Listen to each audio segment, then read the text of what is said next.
Hello everyone. So welcome back to my channel, and this is in continuation with our The Hindu quiz. So let's start. Question number 1.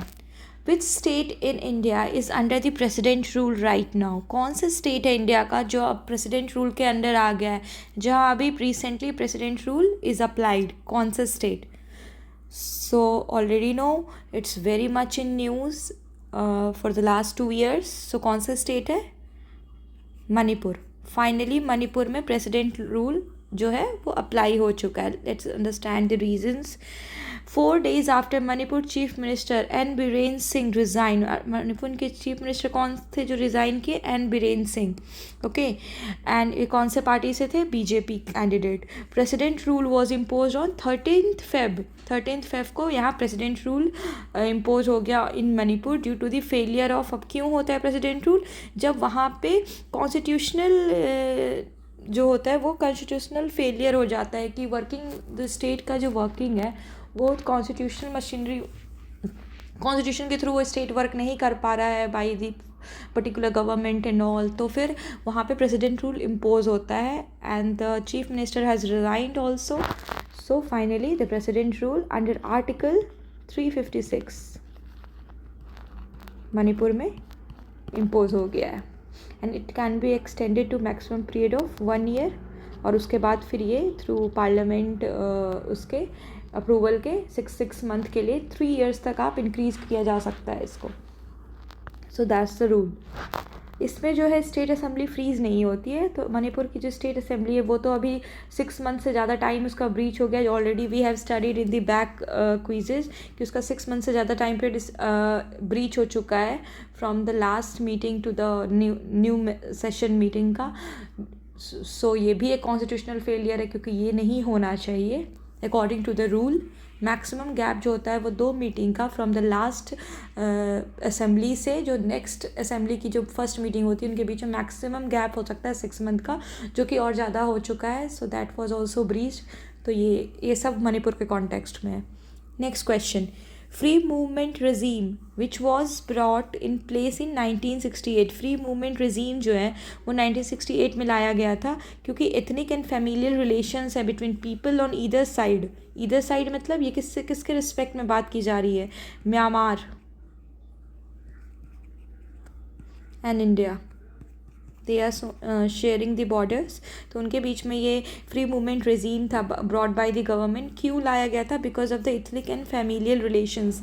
जो bordering countries के जो people है ना उनके बीच में एक बॉन्ड है, तो उसके कारण ये फ्री मूवमेंट regime लाया गया था सो दैट दोनों जगह से लोग ट्रैवल कर सके पर्टिकुलर किलोमीटर तक विदाउट वीज़ा जा सकते हैं. तो ये 1968 में लाया गया था. और ये जो मेनली जो ये बॉर्डर है वो अनफेंस्ड है. So what is it's territorial limit? So right answer is 10 kilometer. कि आप 10 kilometer तक फ्री मूवमेंट regime का आप फ़ायदा ले सकते हो and you will not require any more documents. You have to just register and then go. और पर्टिकुलर एक टाइम पीरियड है कि आप इतने दिन तक रुक सकते हो वहाँ without the visa and then you can return. So देखते हैं इसका एक्सप्लेनेशन. फ्री मूवमेंट regime जो है ना वो लाया गया 1968 में नॉर्थ ईस्ट बॉर्डर पे. जो भी अनफेंस्ड नॉर्थ ईस्ट बॉर्डर्स हैं वहाँ पे ये अप्लाइड है अभी. और जो है पहले इसका जो था वो था 40 kilometer. इतने रेंज तक था टेरिटोरियल लिमिट इसका. देन इसको रिड्यूस किया गया to 16 kilometer in 2004 and 14 kilometer था एंड देन इसको 16 kilometer किया गया 16 में and then further now it is reduce to 10 km. क्योंकि बहुत अनफेंस्ड एंड ज़्यादा रेगुलेशंस नहीं होने के कारण there were a case of smuggling then crimes. Then Manipur में जो भी इंसर्जेंसी हुई, मिलिटेंसी हुई, इंटरनल कॉन्फ्लिक्ट्स हुए, उसमें भी बोला जाता है कि इसका भी बहुत बड़ा रोल रहा है ड्यू टू इथनिक एंड होता है ना कि आप वहाँ पे लोगों को इन्फ्लुएंस कर देना, मोटिवेट करना फ्रॉम क्रॉस बॉर्डर. सो ये सब बहुत ही ज़्यादा देखा गया है. That's why government was planning to cancel this free movement regime and fence the whole border, but recently they have decided and thus the territorial limit was reduced to 10 kilometer. So this is very important. ये north east border के line में किया गया. जो भी north east border जो है वो शेयर करते हैं कंट्री से उसके रिगार्डिंग है ये. Next question, Aparajita bill. Aparajita bill जो है, it was recently passed in which state? Very much in news due to a very famous RG Kar medical college, RG Kar medical rape case. इसके कारण ये बिल बहुत ही न्यूज़ में रही है। दिस केस वॉज, और we already know, very brutal rape हुआ था इसमें, एंड CBI एंड और इन्वेस्टिगेशंस हुए। तो फिर वेस्ट बंगाल की जो गवर्नमेंट है उन्होंने एक बिल पास किया, अपराजिता बिल। तो इसमें right answer is West Bengal. अब इसके बारे में देखते हैं। तृणमूल कांग्रेस MPs, ये जो है वेस्ट बंगाल में जो तृणमूल कांग्रेस है वहाँ की गवर्नमेंट, वो प्रेसिडेंट से उन्होंने उनकी मीट हुई, एंड दे वांट कि वो जो है अपराजिता विमेन एंड चाइल्ड बिल 2024, ठीक है, ये क्रिमिनल लॉ में अमेंड किया गया है। तो इससे रिलेटेड वो उन्होंने प्रेसिडेंट से बात की और उनसे डिस्कशंस हुए हैं बाई वेस्ट, और ये जो भेजा गया था वो भेजा गया था to president by West Bengal government CV Ananda Bose on September 6. So it was the background of this question. Next question, what was the term used in tech circles when the year changed from 1999 to 2000? So the correct answer is Y2K. So क्या term use किया गया when the year change from 1999 to 2000? Tech group में, technology world में ये क्या term लाया गया नया कि 99 टू 2000 वाले, जैसे मिलेनियल्स बोलते हैं, अभी वाले को जेन जीज बोलते हैं, अब तो 2025 बॉर्न वाले को जेन बीटा बोला जाता है। तो उसी तरह कौन सा टर्म यहाँ पे यूज़ किया गया है? तो ये है Y2K। जो 2000 ईयर वाले जो लोग, उनको Y2K बोला जाता है, ताकि कोई कन्फ्यूज़न ना क्रिएट हो सके। Next question, Adani green on 12 Feb, Adani green जो है withdrew from controversial 442 million renewable energy project। अभी Adani green is very much reliable partner of the government जो है, and investing, they are very much doing investments in the field of renewable energy, mostly in the green energy। okay, so अभी एक बहुत ज़्यादा news में था due to Heisenberg controversy, and then US से कुछ, एंड देन अदर और भी चीज़ों से रिलेटेड था। तो अभी है कि ये फिर से विथड्रू कर गया, इन्होंने अपने प्रोजेक्ट से विथड्रू कर लिया। कौन से कंट्री में? Due to the controversy. तो इसका राइट आंसर है श्रीलंका। इन पर बहुत सारे ब्लेम्स लगे हैं। सो दैट्स वाई अडानी ग्रीन जो है अपनी इन्वेस्टमेंट जो है विथड्रू कर लिया फ्रॉम द रिन्यूएबल प्रोजेक्ट जो नॉर्दर्न श्रीलंका में एग्जीक्यूट होने वाला था। और क्योंकि इट फेस्ड, इन्होंने बहुत, इनको अपोजिशंस फेस किया, लोकल्स एंड वहाँ के जो लोग थे इन्वायरमेंटलिस्ट, उन्होंने बहुत ही इनके खिलाफ बहुत ही ज़्यादा प्रोटेस्ट एंड ब्लेम्स लगाए थे। That's why they withdrew. So ये प्रोजेक्ट $442 बिलियन का था, and it is was must executed, it should be executed in Sri Lanka. Next question, what is the condition called when malformed fetus develop inside another fetus? कौन सी condition, ऐसा कौन सा condition है जिसमें मालफॉर्म foetus is जो unborn baby जो already हमारे pregnant lady के वोम में ग्रो करता है उसको हम फीटस बोलते हैं। तो ऑलरेडी एक मालफॉर्म फीटस मतलब जो ऑलरेडी डिसफंक्शन फीटस है, उसके अंदर एक फीटस ग्रो करा है, उस कंडीशन को क्या कहते हैं? So it example is fetus in fetu, मतलब फीटस के अंदर फीटस। एंड वो जो फीटस है ना, ये भी डिसफंक्शन फीटस है। ओके, डिसफंक्शन फीटस के अंदर एक नया फीटस जो डेवलप कर रहा है, उस कंडीशन को कहते हैं फीटस इन फीटू।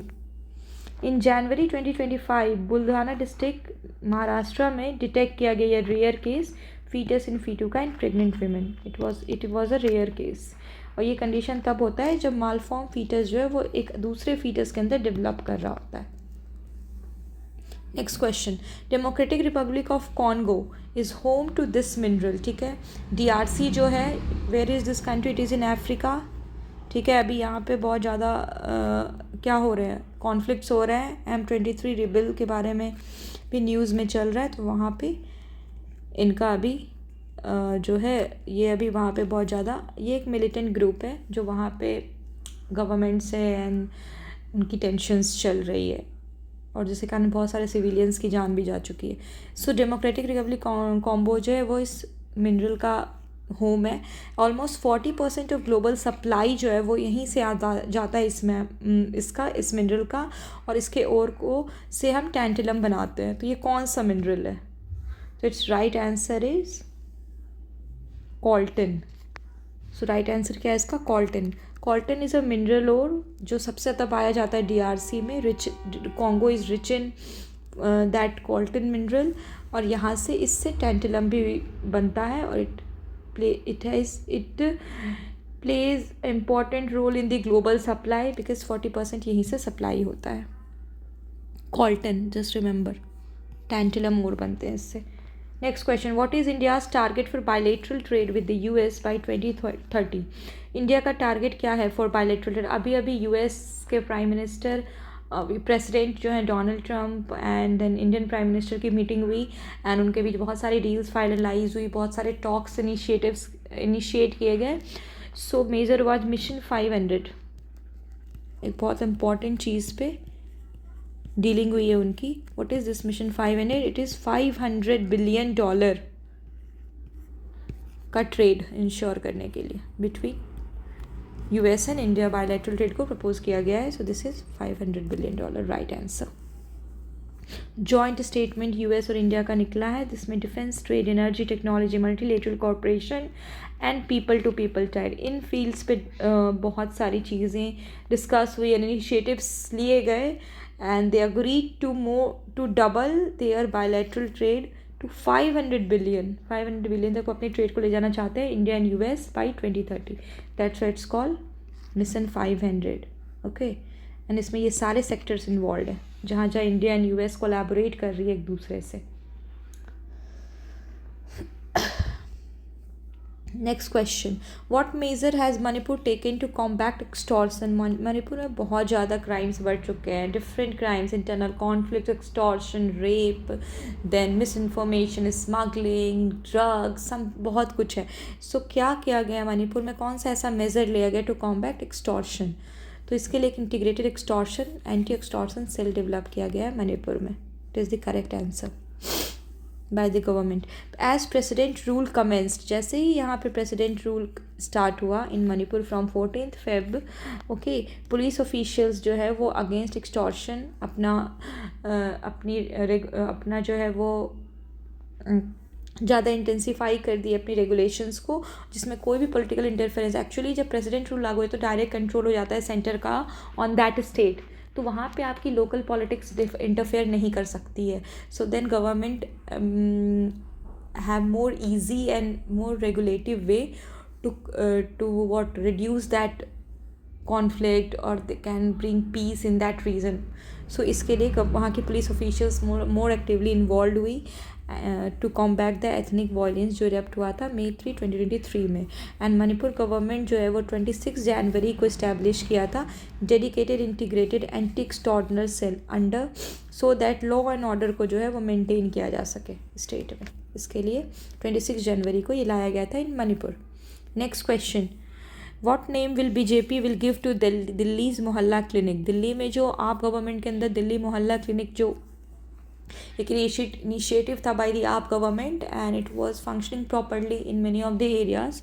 सो अब चूँकि BJP जो है दिल्ली में पावर शिफ्ट हुआ है, and BJP got the majority and they will rule here, so उन्होंने अब इसका नाम चेंज करने का डिसीजन लिया है दिल्ली मोहल्ला क्लिनिक को। तो ये नाम चेंज करके इसको क्या बना देंगे? आयुष्मान आरोग्य मंदिर। So option 3 is correct. BJP MLA from Delhi Rajouri garden, Majinder Singh जो BJP MLA हैं, सिरसा के हैं ये, एंड दिल्ली रजौरी गार्डन से, वो 14 फरवरी को उन्होंने कहा कि मोहल्ला क्लिनिक का रीनेम किया जाएगा एज आयुष्मान आरोग्य मंदिर। ठीक है, और ये है मेनली यहाँ पे बहुत सारे ब्लेम से भी गए थे कि फेक टेस्ट एंड पेशेंट्स के नंबर को, बहुत सारे इरेगुलेशंस इसमें मिले थे इस मोहल्ला क्लिनिक में, तो उन चीज़ों को भी रेगुलेट किया जाएगा more efficiently, so that people को ग्राउंड लेवल पे मेडिकल हेल्थ केयर प्रोवाइड किया जा सके थ्रू आयुष्मान आरोग्य मंदिर, और फ्री प्राइमरी हेल्थ केयर सारे रेसिडेंट्स को इंश्योर किया जा सके। तो ये इनका ऑब्जेक्टिव है।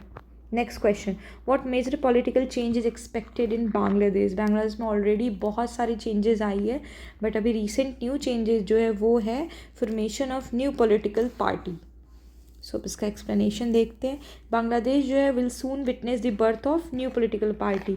शेख हसीना गवर्नमेंट को हटाने के बाद वहाँ की जो गवर्नमेंट है, दूसरी गवर्नमेंट, वो आई है पावर में, एंड देन हर लोग इन्फ्लुएंस कर रहे हैं, रिजर्वेशन से रिलेटेड इश्यूज़ हुई, माइनॉरिटी से रिलेटेड इश्यूज़ हो रही हैं, फिर क्राइम्स हो रहे हैं। तो अभी एक न्यू पार्टी का बर्थ हुआ है जो कि यंग जनरेशन के कॉन्ट्रीब्यूशन को सेफ गार्ड करेगा, एंड उसने ही, और वही पार्टी है जो शेख हसीना की गवर्नमेंट को हटाया था।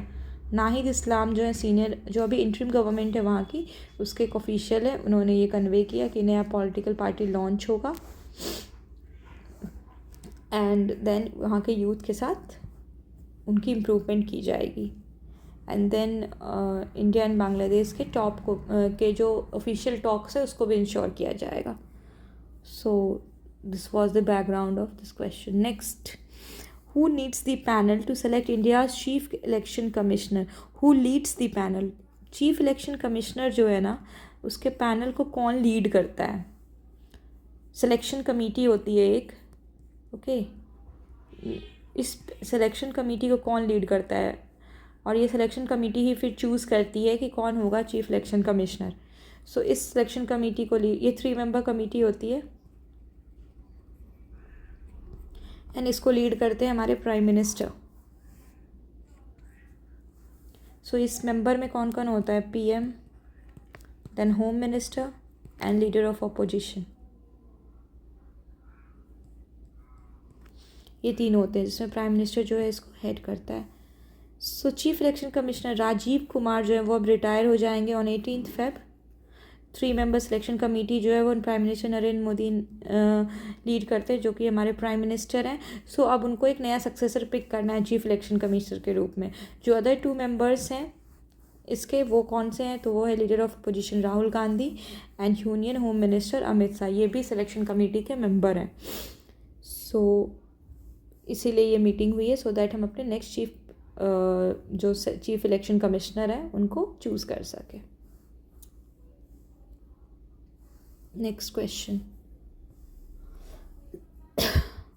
What major restructuring did Donald Trump and Elon Musk initiate in US agencies? क्या अभी मेजर रिस्ट्रक्चरिंग जो है इनिशिएट किया गया by Donald Trump and Elon Musk US agencies में?